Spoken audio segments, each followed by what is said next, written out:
Good morning, everybody. It's me, Robert Phoenix. I am back for another morning edition of Astro Weather. I hope everybody is over the weather. You ever notice that? I'm under the weather. I'm feeling under the weather today. Nobody says I'm feeling over the weather today. Think about that for just a moment. So I hope you're all feeling over the weather. And with that said, let's get right into what's happening astrologically. I've got my chart revved up and ready to go here.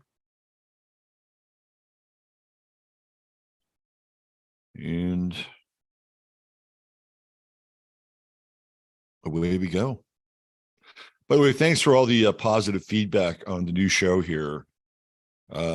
It's been a lot more. Well, how do I say this?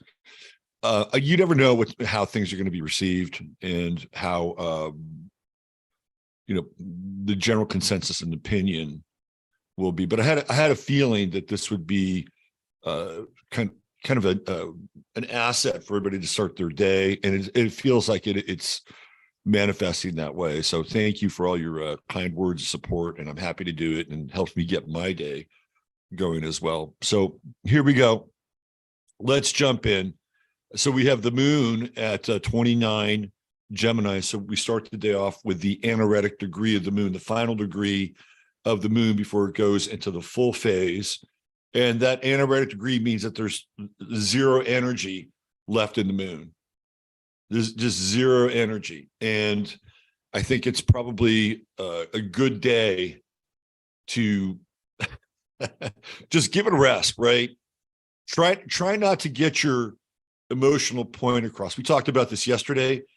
Just wait, because the moon is going into full phase here, obviously, in this part of the world. Later on in the day and moving into tomorrow, the moon will hit the part of fortune, but that's just here in this part of the world. So the moon, so we do have another inconjunct, and it's the moon and the inconjunct is moon Pluto. And I'm just going to give you some like boots on the ground feedback.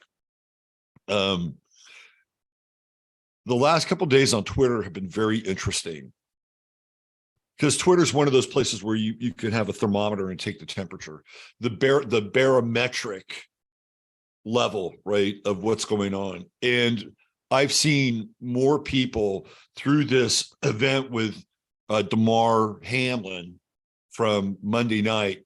More and more people are starting to become very vocal about the effects of the experimental application from 2020. And in fact, Jason Whitlock did a show dedicated to that last night and talking about it in great length, right? So to me, that's, Moon in Gemini, Twitter was really active, very, very active. And people were like overstimulated about this whole event with Damar Hamlin and what's going on. And then the gurgling, bubbling backstory of what might have happened to him as a medical procedure, right? And it was also announced, I believe, when the moon went into Gemini, that there was another football player who had retired. He was 38 years old. And I believe he died in his sleep on the same day that Damar Hamlin did. So it was like a Gemini event where there were two football players, and both of them suffered what appears to be some sort of aortic failure, right? So Twitter was really buzzing yesterday, and so there was a lot of communication and energy and people trying to get the word out or make these dots and connections more clearly visible. And here with the inconjunct with Pluto, you got to be really careful, because if you're convinced that you need to give somebody information, and look, we have the Astro Cat. People have been asking about him. He's right here.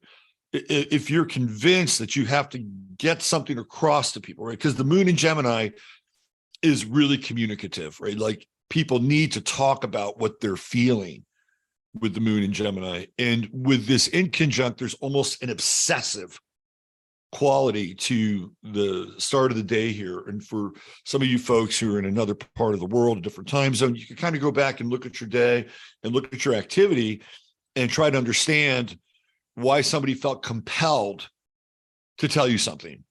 You know, why you might feel compelled to tell somebody, right? It's almost like ration and logic just goes away. You've got to connect the circuit in some ways. And at 29 Gemini, that anaretic degree, it's like, be careful, right? Be careful of what you're obsessing about. And even with the square with Neptune right now, what you're feeling may be a byproduct of something else, right? It could be a collective wash of feeling, or it could be something that you're trying to communicate and communicate it in a fact-based way, which is what Gemini would like to do. But you got to get your facts right, right? With the Moon Neptune square, you got to get your facts right. On the other side of the Moon Neptune square, it can make you very vulnerable to other people. Are you vulnerable right now? You're not vulnerable. You're looking fine today. You're looking great. So the one thing that the Moon in Gemini at this degree, and started to happen yesterday as it trines Saturn, is to take possession of your emotions, right? Take possession of your emotion and don't feel like you have to over communicate and overshare. I'll tell you a quick story as it relates to this. So Carlos Castaneda talks about this thing called the assemblage point, which is supposedly right here. And if you're in touch with your assemblage point, you'll be able to understand who you can share with and how you can share. If you have to really push through what you're saying, and there are times when, if you have to make a presentation, you have to push through your fear of public speaking, right? But this is different. It's like you're sitting down with somebody else and you're trying to say something to that person, and the words aren't coming out the way that you want them to. The words are forced, right? And you're really trying to push your logic or push your narrative across the other person. When that happens, you need to stop, right? Because that person's assemblage point is not open. And I've had a few experiences where I've done that, and the results were not great. I'm just telling you. So we're at this place today with the Moon where you check in with other people when you're talking with them and feel where the flow of the conversation can go. If it's challenging, that person's assemblage point is not open, and you're going to not only waste your time and energy and your effort around it, but you're also probably going to alienate somebody as a result of that. So we're trying to take a more long-term view of our emotional body with the Moon trine Saturn, right? So I would say this is a day where you should practice some type of deferment. You know, like, this is a day where you can raise your emotional IQ. Wait for the second donut. Don't take the first. If you don't know what I'm talking about, that's the emotional IQ test that was run by Daniel Goleman, a clinical psychologist or psychiatrist out of Stanford. So it's one of those days. Think long term.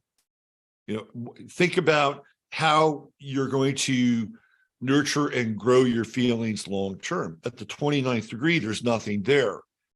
And with the square with Neptune, and even the square with Jupiter, because the Moon's going to be moving into Cancer, and even those early degrees of the Cancer Moon, which we'll talk about tomorrow, in the square with Jupiter, there can be an overabundance of emotion, especially when the Moon is in its own sign. We'll talk more about that tomorrow. We also have some squares going on.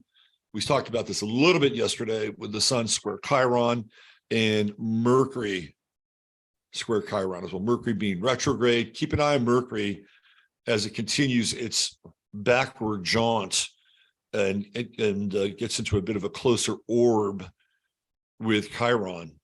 And that's a period. And even now, because it's in, you know, it's in a reasonable orb, you can say things with a Mercury Chiron square that can either hurt or heal.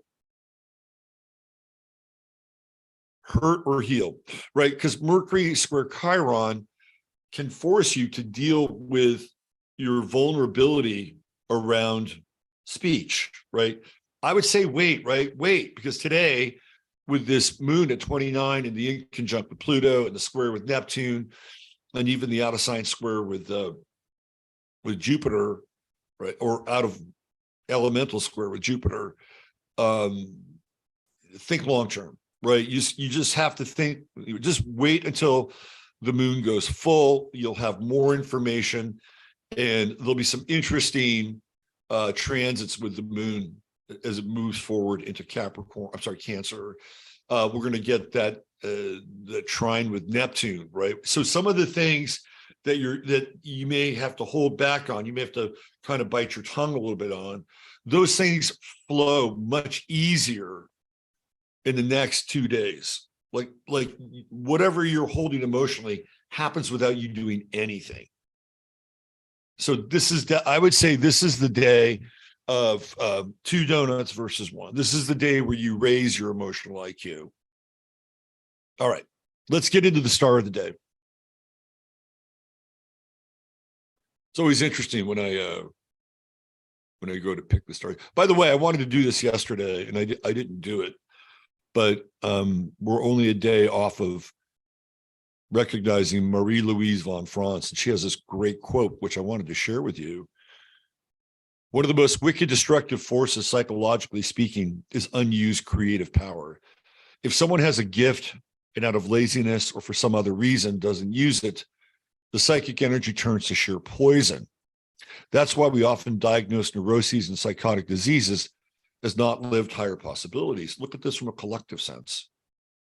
Just think about that one sentence. If someone has a creative gift and out of laziness or for some other reason doesn't use it, the psychic energy turns to sheer poison. What happens when you have a nation of people that are not using their gifts out of laziness or for some other reason? Then you have an entire nation of people with neuroses and psychotic diseases because they haven't lived out the higher possibilities of their creative imagination or their creative potential. I think this is a great quote.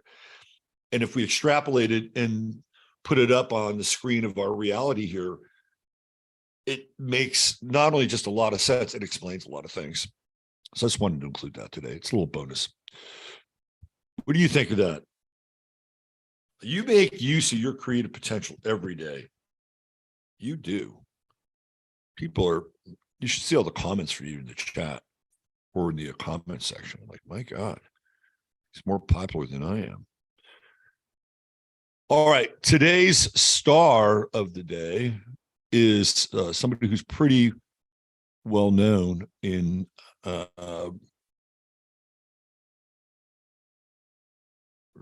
pretty well known in metaphysical circles. I'm trying to find, I apologize. I'm just trying to find the clip that I put together. And like yesterday, it's not there. So we're going to have to just go by the chart, and then I'll bring in the person I'm talking about.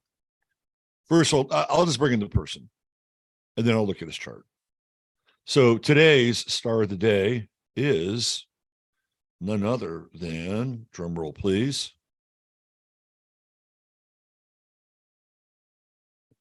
Parmahansa Yogananda. Today is Yogananda's birthday. And of all the gurus, he was always one of my favorites.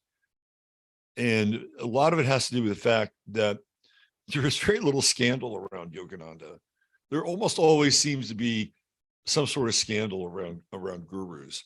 And he was really immensely filled with love. I read his book, The Autobiography of a Yogi, when I was in college, and it was really inspirational. If you haven't read it, I highly recommend it, because there's a lot of life lessons in there that he talks about, anecdotal evidence, some very interesting stories. So this is one of his famous quotes: "Your trials did not come to punish you, but to awaken you. spoken like a true Capricorn. Am I right? That's how a Capricorn would view trials. Ruled by Saturn. No, they're not here to punish you. They're here to sharpen your sword. They're here to wake you up and rip the veil of illusion away from you. So let's take a look at his chart. This is a C rating from Lois Rodin, or C plus B, right around there. But when you look at it, it makes sense. Yogananda, Virgo rising, and he talks profusely about love, profusely about God. And he talks about it in a way that people who are turned off by religion, mainstream religion, can wrap their arms around. He's got that moon in Leo and the great grand trine. And this is in some way similar to Osho, who had a grand trine, right? Rajneesh. He had a grand trine, he had a grand fire trine. And Yogananda has a grand fire trine. So there's something here that's related to Agni, right? The fire of life, the fire of awakening. And the moon in Leo in the 12th house.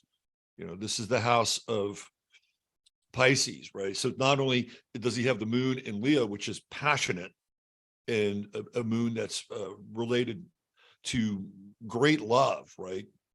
Great love. It's in the 12th house. So he's essentially bringing that emotional energy, out from the ethers, out from the meditative space, out from the prayer space, through his emotional body. And he's got it linked up with Venus and Mercury in Sagittarius. So he's very philosophical. And he's able to create this bridge between what he's feeling and how to articulate it and who to share it with. And then Jupiter expands everything. So that's, to me, that's one of the beautiful components to Yogananda, is his ability to expand the nature of he's a great teacher. And you get into the teaching modality with Mercury and Venus and Sagittarius. Now, the other thing that's interesting about this chart, he's born in India, but he winds up in Encinitas, California. So we have these planets down here in the 4th house, his home, and we go right across the chart. And we go to the 10th house, and we see a Pluto-Neptune conjunction. They're both retrograde, but they're both at 8 degrees. This is like, about as close as exact as you can get. And the midheaven being the window and the portal to the world at large. And Pluto is a real force here, right?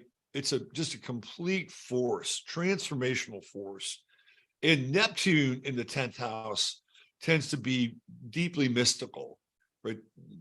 The person that has a defined Neptune placement, either on the midheaven or in the 10th house, like Yogananda, is a mystic, right? They're living their life from a creative and mystical perspective.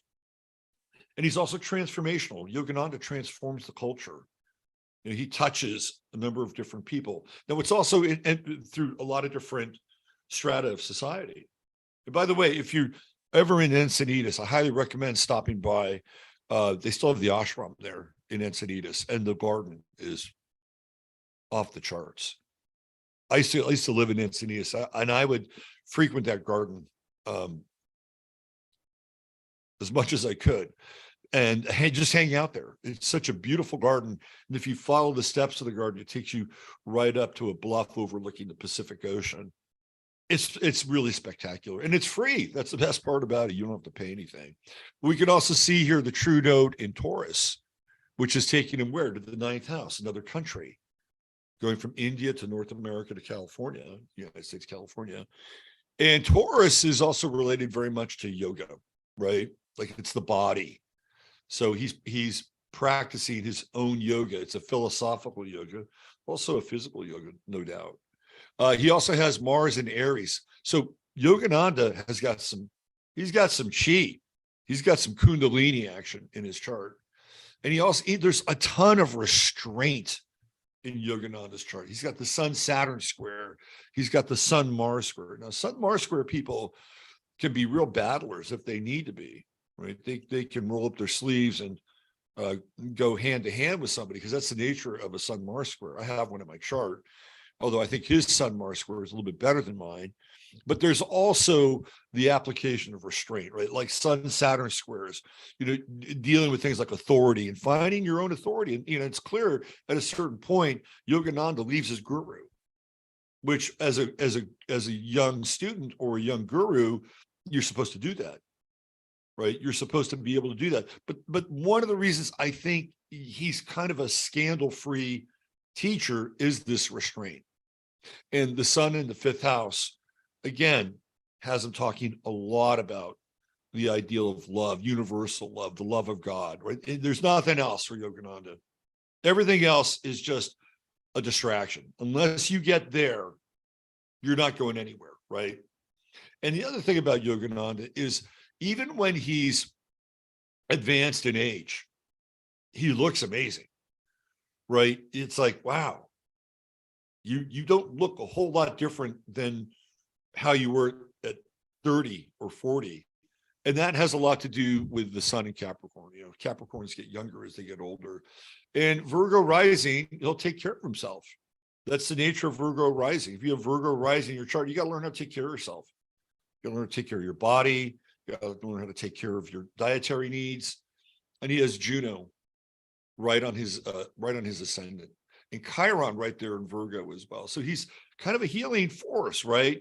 The Chiron's coming out of the 12th house and, taking whatever kind of transmission he's getting from that 12th house and bringing it onto the ascendant and giving people very practical, very, very practical examples for how to lead their own life. Saturn in the second house. If I'm going to hang out with a guru or a teacher, I want Saturn in the second house. You know why? Because they're not going to be greedy, right? Every now and then you'll find somebody with Saturn in the second house and they'll overcompensate for their lack of abundance or material wealth. But by and large, right, people that have Saturn in the second house, they say no to the world. They say no to the material world. And here in Libra, it's exalted. And we have this really crisp trine, 4-degree orb going up to Pluto and Neptune. And this is really an aspect of the teacher, right? He is a great teacher. And even with the true node in the ninth house, that's what he's here to do. He's here to be a teacher. Uranus in the third with the inconjunct, very interesting inconjunct to Pluto and Neptune. Uranus in the third house is genius. Sometimes it's quite erratic. But in this chart, things can happen, right? There can be realizations, there can be breakthroughs, there can be revelations, and they're all impersonal. They have nothing to do with him, right? That's how the outer planets work. So there was a process in Yogananda's life that even for all of his discipline with Virgo rising, discipline with the Capricorn sun, there was a process in his life that he could not control. And maybe that process had to do with awakening and spontaneous revelation, that somehow he had to be able to manage, channel, interpret, and bring that larger message to the world. This is a very interesting chart, right? Very, very interesting chart. A chart that I really, really like. So that's our star of the day, Parmahansa Yogananda, one of the great teachers of the 20th century coming out of like the Vedantic and Vedic tradition. So I'll be doing a live stream on my website at 9:11 a.m. So if you like this material spiced up, because I kind of go into other places on my daily stream, it's right here. I'm just going to give you a visual. 15 minutes of flame, 50minutesoflame.com, 9:11 a.m. to 10:41 a.m. And I usually start with a topic or two, cruise around the news, and we do a little bit of discovery in the realm of spontaneous revelation and truth. We got a great chat that hangs out over there. So if you have the time, but you can always go there and go back and watch the shows. I also have them uploaded to Rumble, since I stream simultaneously on Rumble, and there's a podcast as well. Okay, that's it today. Your Astro Weather Report and your psychic weather report has come to an end. Everybody have a blessed day. Keep your vibration high. We got to get there, right? We have to vibrate above these people. We have to vibrate above these archons. And it doesn't mean that we put our heads in the sand, but we have to have 1 foot in this world and 1 foot in the next world. And so we just have to vibrate above these people. Every day gives us an opportunity to do that, to practice that. So have a blessed day, vibrate above the lower frequencies, and use your head in order to discern what's real and your heart to step in what's possible. Thanks for being here. Thanks for your support. I'm Robert.